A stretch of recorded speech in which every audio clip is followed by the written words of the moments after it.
What's up, everybody? This is Christoforou with the Duran, and I have with me Alexander Mercouris, editor-in-chief of the Duran, and today we're going to be taking a look at Angela Merkel losing control of the CDU.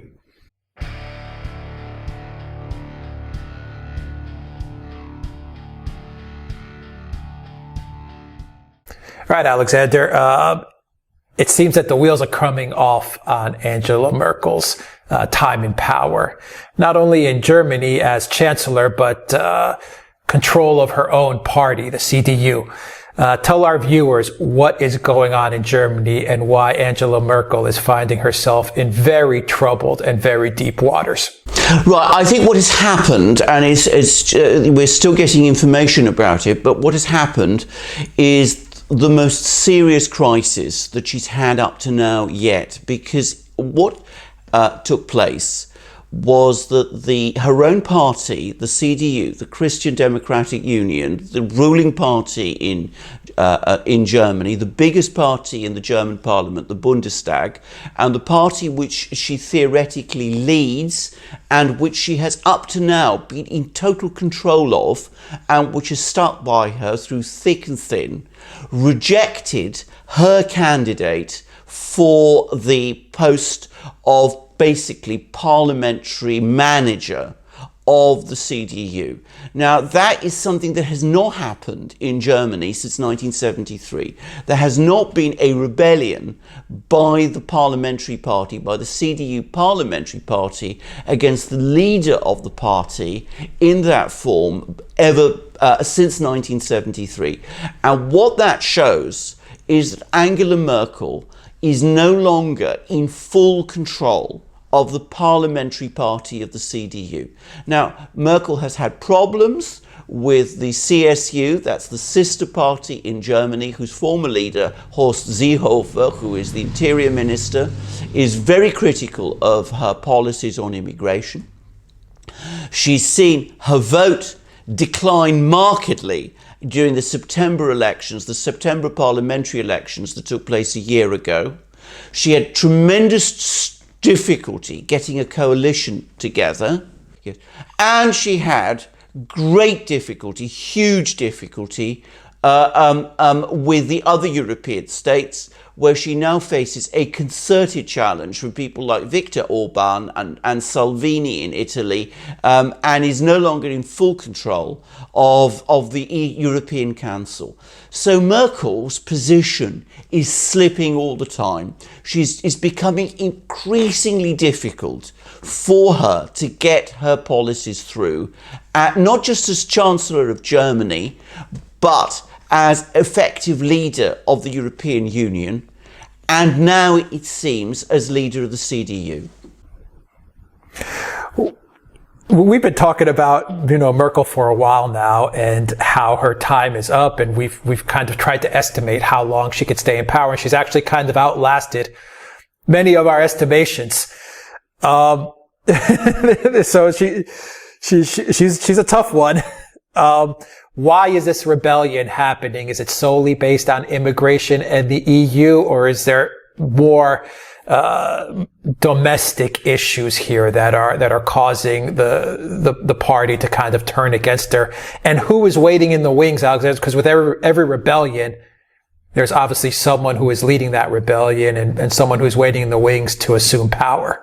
This is right. I think you've put your finger on 2 points. First of all, you're absolutely right. She has lasted much longer than certainly I expected, and I think most people expected, given the obvious way in which support for her within Germany, amongst the German public and in Europe, has been draining away. And we've been seeing how power has been draining away from Merkel for a year, and yet she is still there. Now, why is she still there? Why is this person who is becoming increasingly unpopular, and you have to go to Germany to get a sense of how unpopular she has become with many people. Why is she still there? And the reason she is still there is because it is still very difficult to see who would take over from her. Because the one thing Angela Merkel did do very efficiently in the years that she was Chancellor and leader of the CDU is she made absolutely sure that no strong person emerged in the CDU who could take over from her.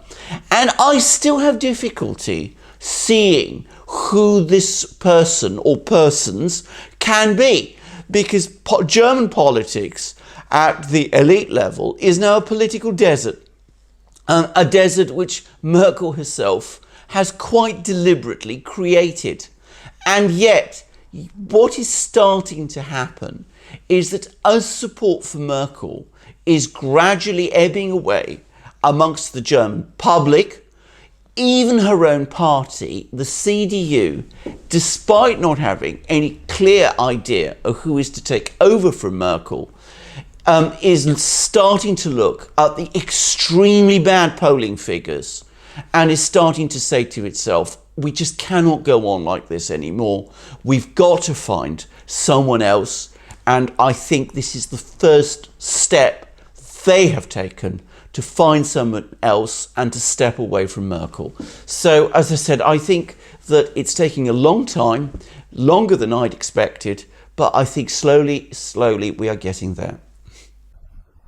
And so, going by that logic, I would say that if Merkel is so intrinsically tied into the CDU, and she is known across Germany as the only capable leader, the face of the CDU, and there's no one else that could possibly rise up to take over for the party, and she's so unpopular, the party's polling numbers are falling. So which parties then are rising? Yeah, well, I mean, there's no question which party is rising. The party which is rising is the Alternative für Deutschland. That's the AfD, this very right-wing, or in some ways right-wing party that has emerged in Germany over the last few years, and which by German standards is witnessing explosive growth. And it is now challenging the CSU strongly in Bavaria. That is a major German state within the German Federal Union, and it is challenging in many other places. And this is what is having the CDU and the CSU, these two right-wing parties that form the core of Merkel's electoral coalition, that is what is having them spooked. Because, of course, they're seeing their control slipping away across huge swathes of Germany in ways that they have never experienced before and have no real answer to. And this is such a complete change for German politics. I mean, German politics has always been very consensual, very controlled. It's always happened within a small range of parties. There's never really been very much conflict between the parties. I think I'm right in saying that until the 1990s, the late 1990s, no German government actually ever lost a parliamentary election in Germany since the Federal Republic was created in the 1940s. And all changes of government in Germany were always done through changes in coalition arrangements. So they've no real idea of what to do about the rise of the AfD. But increasingly, I think more and more of them are saying that, whatever it is they must do, one thing they cannot avoid doing is that they've got to get rid of Merkel, because Merkel has now become, for many Germans, the reason why they're voting for the AfD and why they are drifting towards the AfD in growing numbers.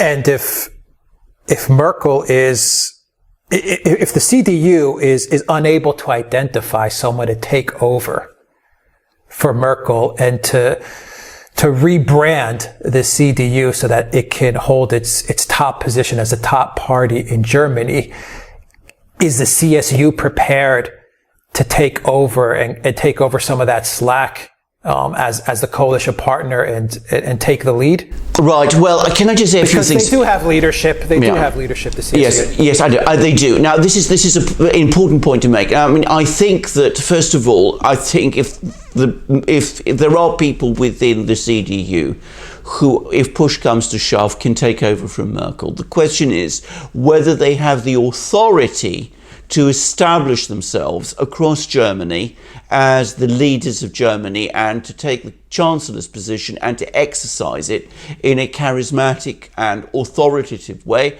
as Merkel in the past has done. It's difficult to see. It's difficult to see that. I mean, all the people who seem to be there within the CDU come across to me as frankly very grey and very colourless. I just don't really see them as convincing at all. Now, it is possible that some of the people in the CSU, like Seehofer, might, in default of anybody convincing within the CDU, take over as Chancellor. But can I just point to the difficulty of this? The CSU is a Bavarian party. It is limited to Bavaria. It is not a party across the whole of Germany. So you would have a Bavarian politician from a Bavarian party leading a coalition in which the CDU, which is an all-German party, has always seen itself as the senior partner in the CDU-CSU coalition. I think an awful lot of people in the CDU would find that extremely difficult. But I agree. I think if it comes to a crisis and they cannot find anyone convincing, the option of appointing someone like Seehofer Chancellor is certainly there. And it's happened before. I mean, there was a time, I think back in the 80s, when the candidate for Chancellor of the CDU and CSU parties was Franz Josef Strauss, who was the long-standing leader of the CSU and the long-standing premier of the state of Bavaria. So, I mean, it was proposed before, it didn't happen, but it might happen this time. Finally, Alexander, what is the EU thinking as they're watching this from the outside, looking in? Obviously, Germany is the most important country in the European Union. It's the engine of the European Union. Angela Merkel has not hidden the fact that she de facto rules over the European Union to a certain extent, to a large extent, along with Juncker. They are the rulers of the European Union. So what are the EU officials thinking as they're watching Merkel's power fade? And I want you to address this, Alexander, not only from the globalist elitists, Brussels technocrats and bureaucrats, what they're thinking, but also address this from the standpoint of what the countries, like you mentioned, Austria, Italy, Hungary, Poland, the faction that is trying to break away from Brussels' rule, how they're looking at this.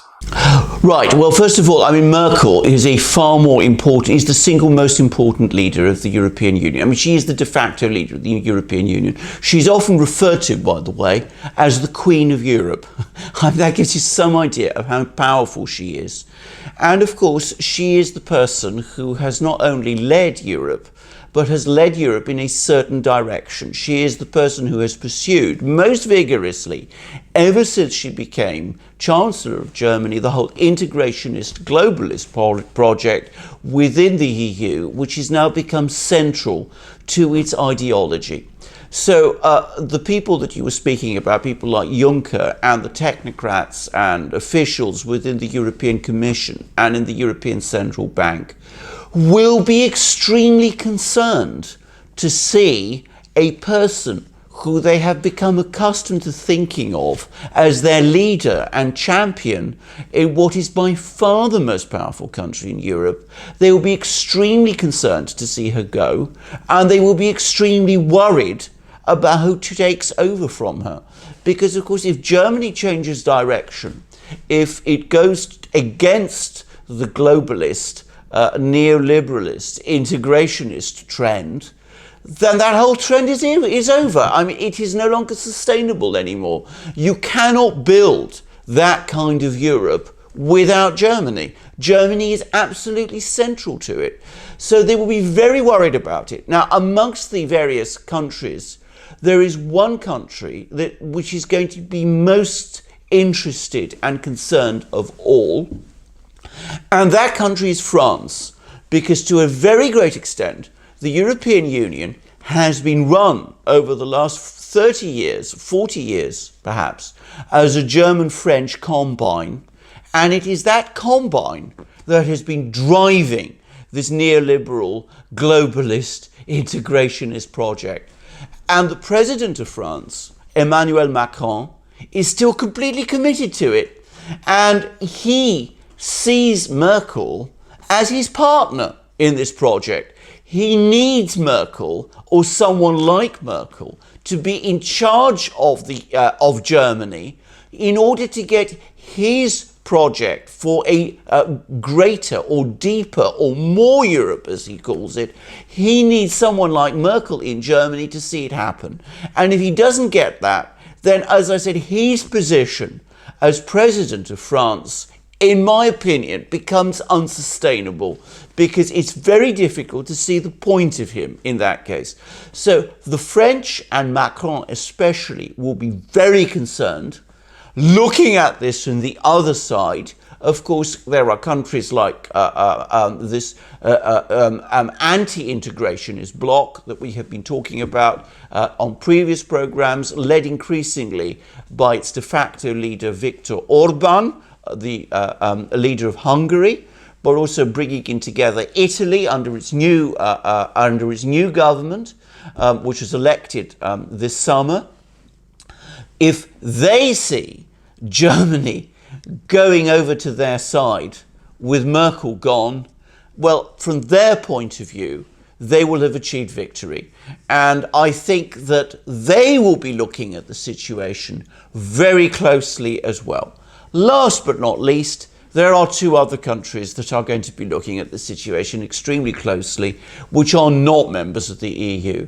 One, of course, is the United States, which has depended on Germany historically to stabilize the alliance, and which has looked to Merkel to help the United States with its geopolitical projects in Europe, and which will be extremely concerned if Merkel goes. The big exception here, of course, being Donald Trump, who has taken a completely different view to Merkel on many issues, and who is in conflict with these policies within the United States, and has come to perceive Merkel as his personal enemy. So the United States, both Trump and, if you like, the deep state, the establishment from a different position, they will be watching all this very carefully. And of course, the Russians will be watching all this very carefully also, because from their point of view, the EU is, of course, on their western border. It has been expanding aggressively into their historic sphere of influence, into the former Soviet Union. And if Merkel goes, and Merkel has been the champion of that policy of EU expansion and of EU sanctions against Russia, if she goes, then the Russians will ask themselves, is EU policy also shifting towards us also? And are we going to get a more cooperative Germany in future? So lots of countries will be watching this extremely keenly.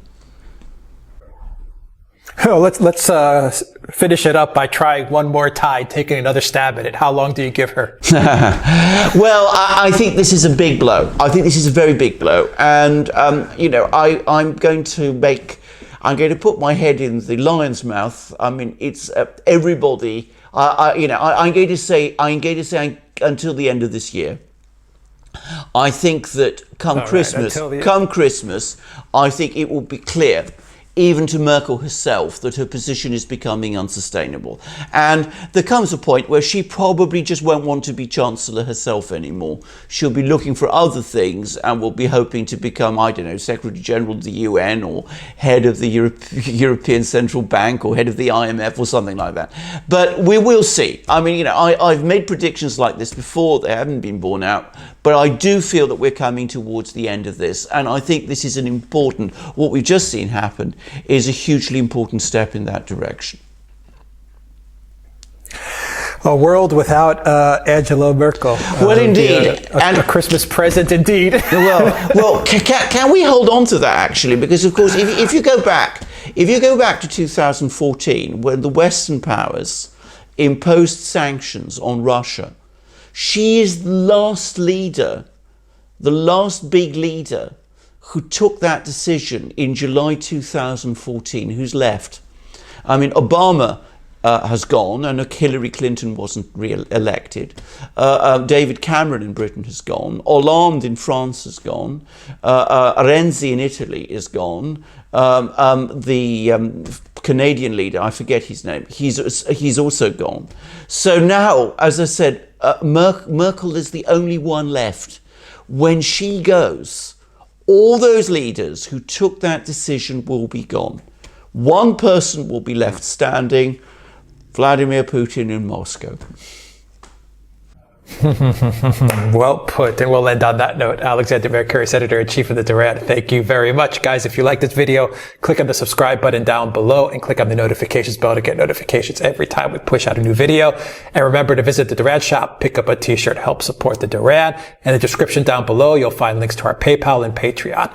Alexander Mercouris, thank you very much. Until next time, take care.